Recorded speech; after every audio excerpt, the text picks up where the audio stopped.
here in Wellington held a half-day workshop on electoral finance reform. One of the participants at that forum put forward an interesting challenge that there was very little evidence to demonstrate that big money had any impact on the overall outcome of an election. Instead, that participant suggested that it might be more appropriate for the emphasis to shift to politicians who should be bound by a code of conduct. Other participants were equally adamant that while there may be a lack of evidence to prove that money wins elections, certainly lack of money would lose one. The competition over whether the most expensive campaign is likely to be the most successful has never been one that the Māori Party has entered.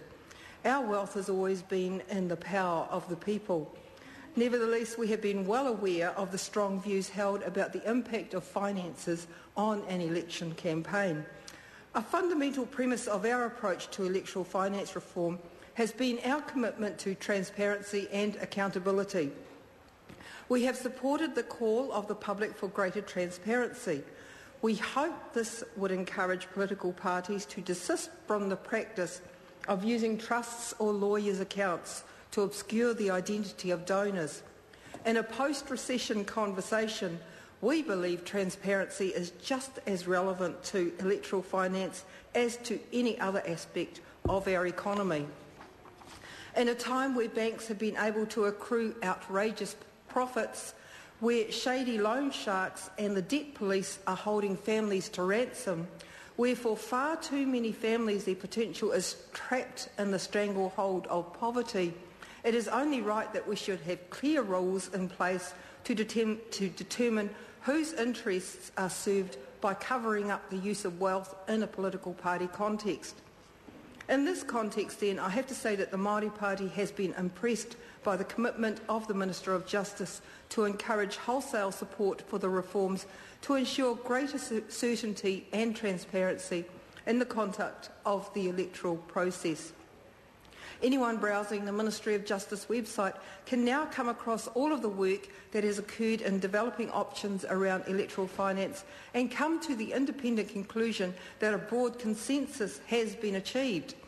The Minister has set a new benchmark in establishing transparency and accountability as hallmarks of the new electoral system, and it is a benchmark that we are pleased to support. Within seconds, we can now download the issues papers and proposals around electoral finance reform. We can browse the submissions. We can fast-track to the slides of a presentation that Professor Andrew Geddes has delivered around the regulation of electoral finance. And importantly, the reforms appear to be oriented in such a way as to actually encourage people to vote. One of the key turnarounds in the policy has been that regarding advance voting. Advance voting is an area that we have thought should be supported as a means of supporting greater uptake of the democratic right of all New Zealanders to vote. But in the past, anyone who elected to vote in advance was asked to make a written declaration to explain why such a step was necessary. Following the unanimous decision of the Justice and Electoral Committee in its inquiry into the 2008 general election, the bill now removes the requirement for advance voters to make a written declaration before election day. From an administrative point of view, this is helpful in removing another layer of costs from the schedule, but more importantly, it removes a barrier to participation. We saw the appeal of advance voting really take hold of the American voting public during the 2008 campaign.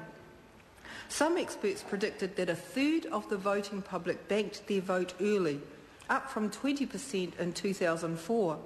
Advance voting was in fact a popular strategy employed by Barack Obama, who held enormous early vote for change rallies, flooded the networks with vote early email messages, and placed election advance voting ads in the back of more than a dozen popular video games. Whether or not the same phenomenon would occur here, of course, is anyone's guess, but we will certainly be supporting the right for any person who is qualified to vote in a particular electorate to vote as a special voter if they apply to vote within that electorate in person before polling day. And importantly, we endorse the right of such persons to not have to complete a written declaration establishing eligibility. The other big wave of reforms introduced in this bill is, of course, around electoral finance. We are delighted that a party donation made by a body corporate must now be accompanied by a written statement that is signed and dated by an officer of the body corporate, setting out the names of all of the associated entities of the body corporate as at the date of the statement. If there is a failure to comply with this section, the secretary of the political party must within 20 working days give back to the donor the entire amount of the donation or its entire value. In another new development, third-party promoters who spend or intend to spend more than $12,000 on election advertising during the regulated campaign period must register with the Electoral Commission. The register will be publicly available to ensure openness and transparency concerning the identities of third-party promoters. We believe that both of these aspects, the signed statement of the body corporate and the public register of third-party promoters, are very useful means of ensuring everything spent on behalf of or towards political parties is above board and open. It is common knowledge that corporate donors expect a political return on their political investment, and so we are pleased that any political negotiations that may result from corporate donations could be well and truly evident through the donations regime. We support the proposed increase in the amount of money that parties and candidates can spend on election campaigning. We agree that this should be set at the rate of inflation for each general election. In the interests of greater transparency for the general public, it would, however, be useful to know why there needs to be twice as much funding available for a by-election as for a general election campaign. We also support the moves to introduce more certainty to what counts as election advertising by modernising the definition. But we would like to see that the issue of unethical advertising is addressed in further development of the bill. I don't need to remind everyone in this House of the appalling way in which some parties and advertisers have used Māori as negative fodder during election campaigning. We must never again return to the era where politicians gamble on national identity and threaten the unity that has been so desperately sought by pitching campaigns to create unnatural divisions between iwi and Kiwi. We are disappointed that the bill does not provide for reform to the broadcasting regime that has existed since 1990.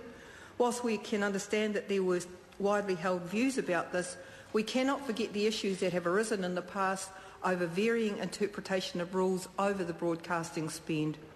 And we would throw into that same thought the general concerns around illegal use of parliamentary funding.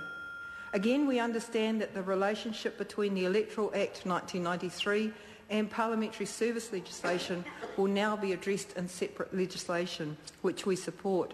We will, however, hope to see some timeframes around this, as we would not want to see this vital area of reform slip away under the radar. All things being considered, we support this bill at its first reading and certainly look forward to the ongoing debate.